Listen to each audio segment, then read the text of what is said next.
भाद्रपद शुक्ल की चतुर्थी ही गणेश चतुर्थी कहलाती है। श्री गणेश जी विघ्न विनाशक हैं।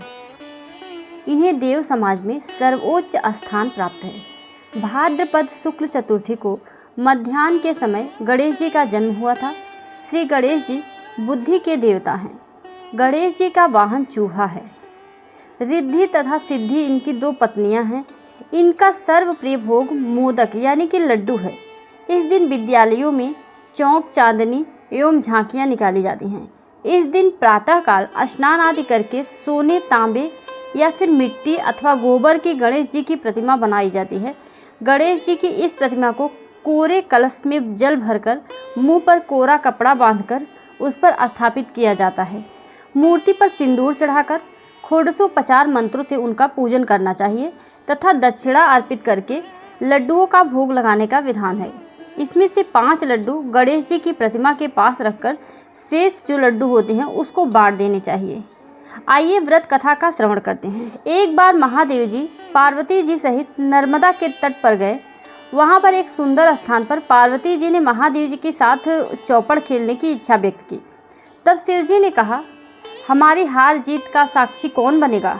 पार्वती ने तत्काल वहाँ की घास के तिनके बटोरकर एक बालक का पुतला बनाया और उसमें प्राण प्रतिष्ठा करके उससे कहा, बेटा हम चौपड़ खेलना चाहते हैं किंतु यहाँ हार जीत का साक्षी कोई नहीं है, अतः खेल के अंत में तुम हमारी हार जीत का साक्षी होकर बताना कि हम में से कौन जीता और कौन हारा। खेल आरंभ हुआ।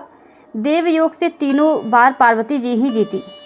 जब अंत में बालक से हार जीत का निर्णय कराया गया तो उसने महादेव जी को विजयी बताया।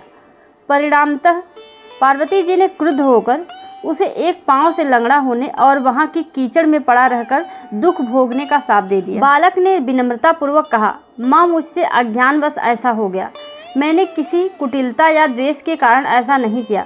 मुझे क्षमा करें तथा शाप से मुक्ति का उपाय बताएं। तब ममता रूपी माँ को उस पर दया आ गई और वे बोली, यहाँ नाग कन्याएं गणेश पूजन करने आएंगी।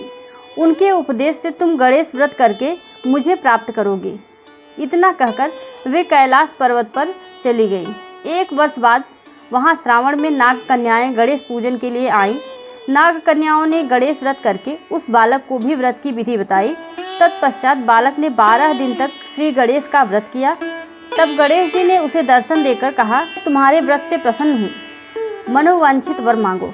बालक बोला, भगवान मेरे पाँव में इतनी शक्ति दे दो कि मैं कैलाश पर्वत पर अपने माता पिता के पास पहुंच सकूं और वे मुझ पर प्रसन्न हो जाए। गणेश जी तथास्तु कहकर अंतर ध्यान हो गए। बालक भगवान शिव के चरणों में पहुंच गया। शिव जी ने उससे वहां तक पहुंचने के एक साधन के बारे में पूछा।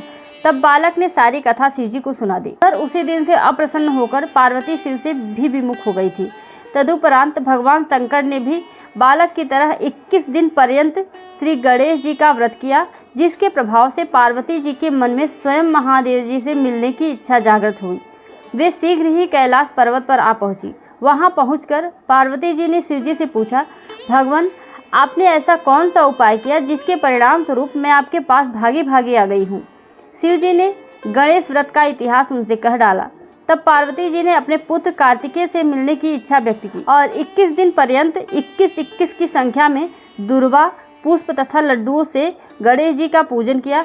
21वें दिन कार्तिकेय स्वयं ही पार्वती जी से आ मिले। उन्होंने भी माँ के मुख से इस व्रत का महात्म्य सुनकर व्रत किया। कार्तिकेय ने यही व्रत विश्वामित्र जी को बताया। विश्वामित्र जी ने व्रत करके गणेश जी से जन्म से मुक्त होकर ब्रह्म ऋषि होने का वर मांगा।